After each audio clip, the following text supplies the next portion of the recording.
प्यारे बच्चों, आपके हिंदी विषय में गद्य, काव्य, संस्कृत दिग्दर्शिका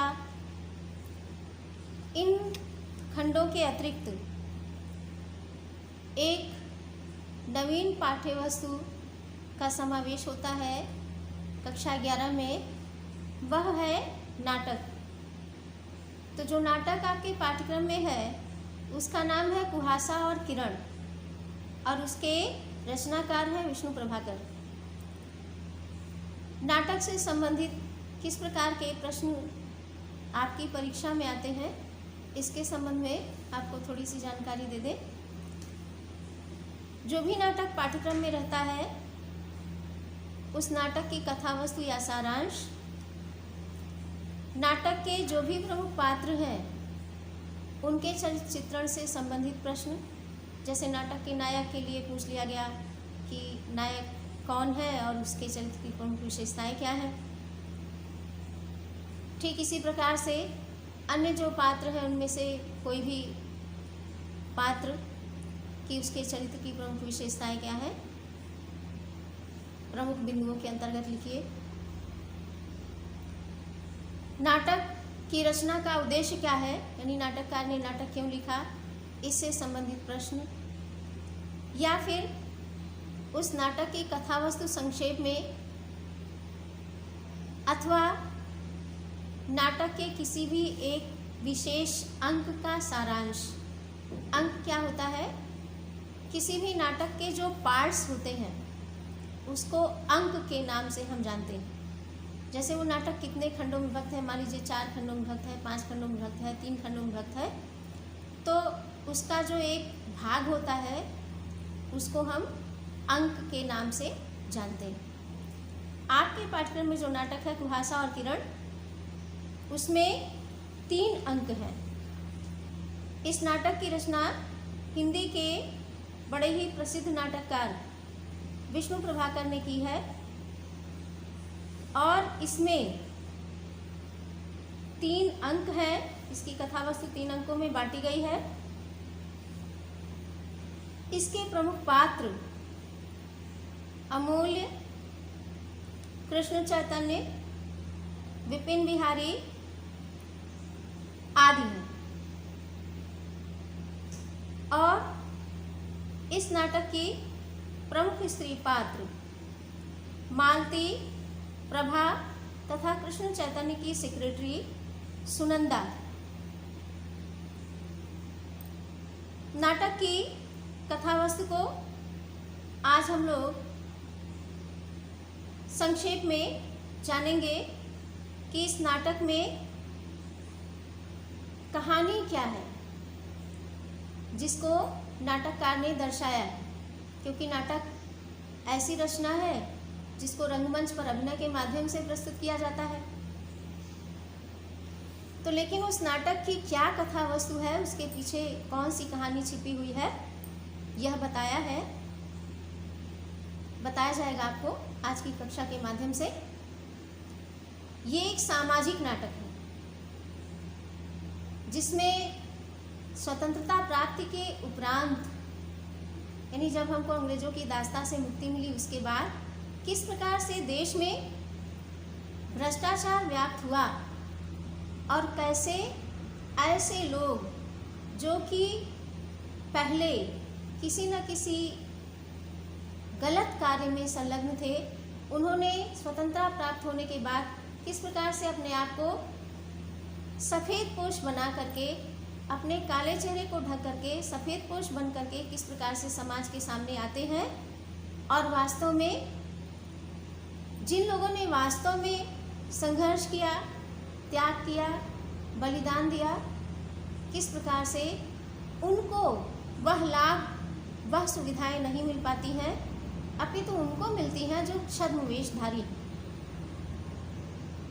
तो नाटक में जो कृष्ण चैतन्य है वह कुहासे के प्रतीक के रूप में है। यूँ जानिए कि एक प्रकार से आप ये कह सकते हैं कि वह कुहासा का प्रतिनिधित्व करते हैं और अमूल्य जो एक बड़ा ही सच्चा और ईमानदार नवयुवक है वह किरण का प्रतिनिधित्व करता है। तो पूरी कथा वस्तु या कथानक को अंक के अनुसार आपके सामने प्रस्तुत किया जा रहा है। प्रथम अंक की जो कथा वस्तु है वह कृष्ण चैतन्य के निवास पर प्रारंभ होती है, जहां उनकी सेक्रेटरी सुनंदा है, जो कि एक स्वतंत्रता संग्राम सेनानी के पुत्र अमूल्य से वार्तालाप करती हुई दिखाई गई। अमूल्य एक गरीब एवं बेरोजगार युवक है। सुनंदा ने उसे कृष्ण चैतन्य के यहाँ काम दिलवा दिया है। वे दोनों ही इस समय कृष्ण चैतन्य के 60 वर्ष की अवस्था पूर्ण कर लेने पर किसी उत्सव के आयोजन की तैयारी की गई है, उसकी तैयारी में लगे हुए हैं। जब कृष्ण चैतन्य वहाँ आते हैं तो दोनों ही उसे बधाई देते हैं, किंतु कृष्ण चैतन्य अमूल्य से प्रसन्न नहीं है। कहीं न कहीं उनके मन में यह आशंका है कि अमूल्य के कारण उनका अनिष्ट हो जाएगा। कृष्ण चैतन्य ने विपिन बिहारी के यहाँ अमूल्य को संपादक की नौकरी दिलवा दी। कृष्ण चैतन्य 250 रुपये प्रति माह की स्वतंत्रता संग्राम सेनानी की पेंशन प्राप्त करते। नाना प्रकार के गैर कानूनी कार्यों में संलग्न है, किंतु सफेद पोश बनकर समाज के सामने आते हैं, इसलिए एक सामाजिक कार्यकर्ता के रूप में उनकी समाज में प्रतिष्ठा है। प्रभा अपने उपन्यास की कहानी सुनाने के लिए वहां आई है। उसी समय देशभक्त डॉक्टर चंद्रशेखर की विधवा मालती अपने पेंशन के कागजों पर हस्ताक्षर कराने आती हैं और वह कृष्ण चैतन्य को पहचान लेती हैं। उन्होंने कृष्ण चैतन्य को 1942 के मुनताल आंदोलन की घटना का विवरण सुनाया, जिसे सुनकर वह घबरा गए। प्रभा और मालती में वाद विवाद प्रारंभ हो गया, जिसे सुनकर कृष्ण चैतन्य अपना मानसिक संतुलन खो बैठते हैं, क्योंकि उनके मन में यह डर था कि कहीं उनकी जो वास्तविकता है, जो उनकी असलियत है, वह सबके सामने ना आ जाए। कृष्ण चैतन्य की पत्नी गायत्री अपने पति के ढोंग और आडंबर को भली भांति जानती हैं, इसीलिए चूंकि वह उस प्रकार के स्वभाव वाली महिला नहीं है, इसलिए उन्हें छोड़कर अपने भाई के पास चली गई। कृष्ण चैतन्य बार बार यह सोचकर इस प्रकार की बात उनके मन में आती है कि हमाम में सबके सब नंगे। यहीं पर प्रथम अंक की जो कहानी है वो समाप्त हो जाती है। द्वितीय अंक का प्रारंभ विपिन बिहारी के कक्ष से होता है, जो कि 5 पत्रिकाओं के स्वामी हैं। अमूल्य के आवेदन पत्र को पढ़ने के उपरांत वह अमूल्य से उसके पिता के विषय में पूछते हैं। अमूल्य विपिन बिहारी को मुल्तान षड्यंत्र केस के बारे में बताता है, कृष्ण चैतन्य की असलियत के बारे में बताया। यानी अमूल्य जो है मुल्तान षड्यंत्र केस के विषय में भी बताता है उनको, विपिन बिहारी को, क्योंकि वो 5 पत्रिकाओं के स्वामी हैं, और साथ ही साथ कृष्ण चैतन्य की असलियत भी बताता है।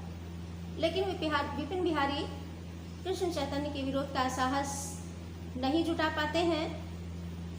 सुनंदा भी विपिन बिहारी को बताती है कि कृष्ण चैतन्य कांग्रेस का मुखौटा लगाए हुए एक देशद्रोही हैं, फिर भी विपिन बिहारी चुप रहता है। सभी को कृष्ण चैतन्य की असलियत पता चल जाती है कि आज का जो कांग्रेसी नेता कृष्ण चैतन्य है, वह वास्तव में एक देशद्रोही मुखबिर है।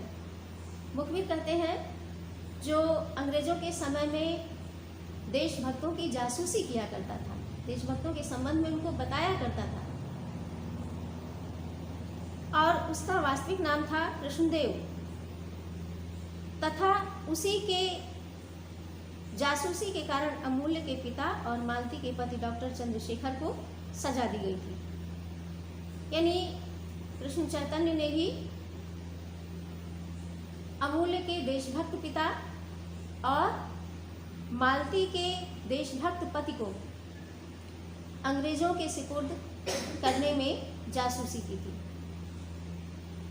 सुनंदा इस घटना को समाचार पत्रों में छपवाना चाहती है, किंतु विपिन बिहारी इसका साहस नहीं कर पाता। प्रभा, जो दूर के रिश्ते से अमूल्य की बहन लगती है, अपने उपन्यास के माध्यम से देश में व्याप्त भ्रष्टाचार एवं मुखबिरों का पर्दाफाश करना चाहती है, पर विपिन बिहारी कृष्ण चैतन्य से डरकर उसका विरोध नहीं कर पाता। कृष्ण चैतन्य अमूल को षड्यंत्र करके कागज की ब्लैक मार्केट करने के जुर्म में फंसा देता है, यानी एक प्रकार का षड्यंत्र करता है कि वह अमूल्य को जो है इस आरोप में फंसा देता है कि वो कागज को ब्लैक मार्केट में बेच देता है, और उसमें अमूल्य फंस जाता है। पुलिस गिरफ्तार कर लेती है उसको। अमूल्य इस सबसे दुखी होकर आत्महत्या करने का असफल प्रयास करता है। कृष्ण चैतन्य, विपिन बिहारी एवं उमेश चंद्र अग्रवाल तीनों ही गलत कार्यों में एक दूसरे के मददगार हैं।